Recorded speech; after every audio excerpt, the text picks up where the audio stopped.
काल से मित्रता। एक व्यक्ति को काल से बहुत डर लगता था और वह सोचता था कि मेरी किसी भी क्षण मृत्यु हो सकती है। वह क्या करे। एक दिन उसे एक युक्ति सूझी और उसने काल को ही अपना मित्र बना लिया। उसने अपने मित्र काल से कहा, मित्र, तुम किसी को भी नहीं छोड़ते हो, किसी दिन मुझे भी गाल में धर लोगे। इस पर काल ने कहा, ये मृत्यु लोक है, जो आया है उसे मरना ही है, सृष्टि का यही नियम है, इसलिए मैं मजबूर हूँ। पर तुम मित्र हो, इसलिए मैं जितनी रियायत कर सकता हूँ करूँगा। मुझसे तुम क्या आशा रखते हो, साफ साफ कहो। इस पर वह व्यक्ति बड़ी चतुराई दिखाते हुए बोला, मित्र, मैं इतना ही चाहता हूँ कि आप मुझे अपने लोक ले जाने के लिए आने से कुछ दिन पहले एक पत्र अवश्य लिख देना, ताकि मैं अपने बाल बच्चों को कारोबार की सभी बातें अच्छी तरह से समझा दूं और स्वयं भी भगवान भजन में लग जाऊं। काल ने बड़े प्रेम से कहा, यह कौन सी बड़ी बात है, मैं एक नहीं आपको 4 पत्र भेज दूंगा। और चिंता मत करो, चारों पत्रों के बीच समय भी अच्छा खासा दूंगा, ताकि तुम सचेत होकर काम निपटा लो। वह व्यक्ति बड़ा ही प्रसन्न हुआ। सोचने लगा कि आज से मेरे मन से काल का भय ही निकल गया। मैं जाने से पूर्व अपने सभी कार्य पूर्ण करके जाऊंगा तो देवता भी मेरा स्वागत करेंगे। दिन बीतते गए, आखिर मृत्यु की घड़ी आ पहुंची। काल अपने दूतों सहित उसके समीप आकर बोला, मित्र, अब तुम्हारा समय पूरा हुआ, मेरे साथ चलो। मैं अपने स्वामी की आज्ञा का पालन करते हुए एक क्षण भी तुम्हें और यहाँ नहीं छोड़ सकता। उस व्यक्ति के माथे पर बल पड़ गए। वह काल से बोला, धिक्कार है तुम्हारे जैसे मित्र पर। मेरे साथ विश्वासघात करते हुए तुम्हें लज्जा नहीं आती। तुमने मुझे वचन दिया था कि आने से पहले पत्र लिखूंगा, परंतु तुम तो बिना किसी सूचना के अचानक दूतों सहित मेरे ऊपर चढ़ आए। मित्रता तो दूर रही, तुमने अपने वचनों को भी नहीं निभाया। इस पर काल हंसने लगा और बोला, इतना झूठ तो ना बोलो मित्र, मैंने आपको एक नहीं 4 पत्र भेजे, आपने एक का भी उत्तर नहीं दिया। उस व्यक्ति ने चौंक कर पूछा, कौन सा पत्र, कोई प्रमाण है? मुझे पत्र प्राप्त होने की कोई डाक रसीद आपके पास है तो दिखाइए।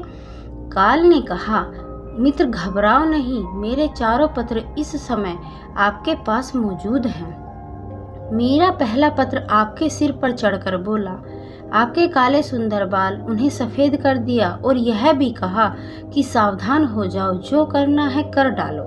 लेकिन तुमने बनावटी रंग लगाकर अपने बालों को फिर से काला कर लिया और पुनः जवान बनने के सपनों में खो गए। आज तक मेरे श्वेत अक्षर आपके सिर पर लिखे हुए हैं। कुछ दिन बाद मैंने दूसरा पत्र आपके नेत्रों के प्रति भेजा। नेत्रों की ज्योति मंद होने लगी, फिर भी आंखों पर मोटे चश्मे चढ़ाकर आप जगत को देखने का प्रयत्न करने लगे। 2 मिनट भी संसार की ओर से आंखें बंद करके ज्योति स्वरूप भगवान प्रभु का ध्यान मन में नहीं किया। इतने पर भी सावधान नहीं हुए तो मुझे आपकी दीन दशा पर बहुत तरस आया और मित्रता के नाते मैंने तीसरा पत्र भी भेजा। इस पत्र ने आपके दांतों को छुआ, हिलाया और तोड़ दिया। आपने इस पत्र का भी जवाब नहीं दिया, बल्कि नकली दांत लगवाए और जबरदस्ती संसार के भौतिक पदार्थों का स्वाद लेने लगे। मुझे बहुत दुख हुआ कि मैं सदा आपके भले की सोचता हूँ और तुम हर बार एक नया बनावटी रास्ता अपनाने को तैयार रहते हो। अपने अंतिम पत्र के रूप में मैंने रोग, कलेश तथा पीड़ाओं को भेजा, परंतु आपने अहंकार व सब अनसुना कर दिया।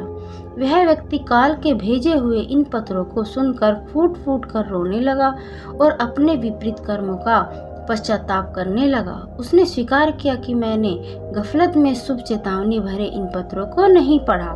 मैं सदा यही सोचता रहा कि कल से भगवान का भजन करूंगा, अपनी कमाई अच्छे शुभ कार्यों में लगाऊंगा, पर वह कल कभी आया ही नहीं।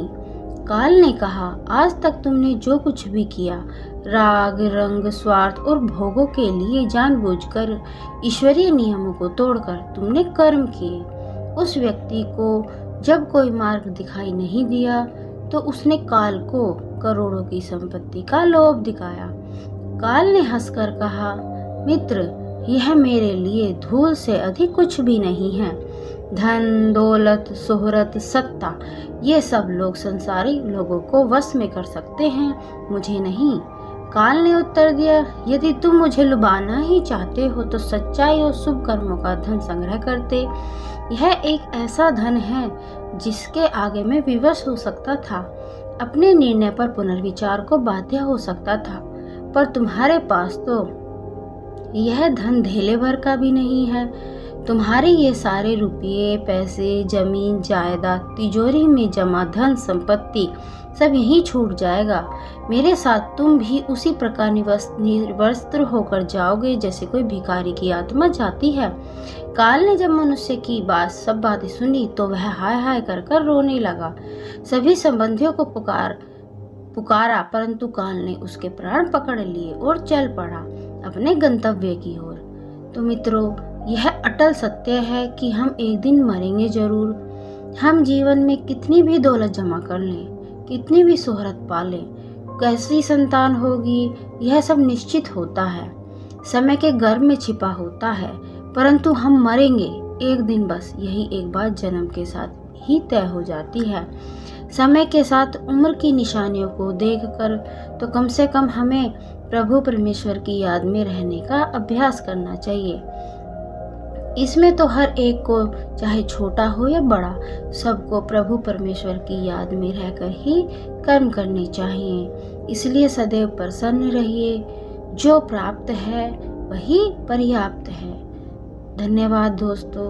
अगर हमारी ये वीडियो अच्छी लगी हो तो प्लीज़ हमारी वीडियो को लाइक करें, शेयर करें और हमारे चैनल को सब्सक्राइब करें।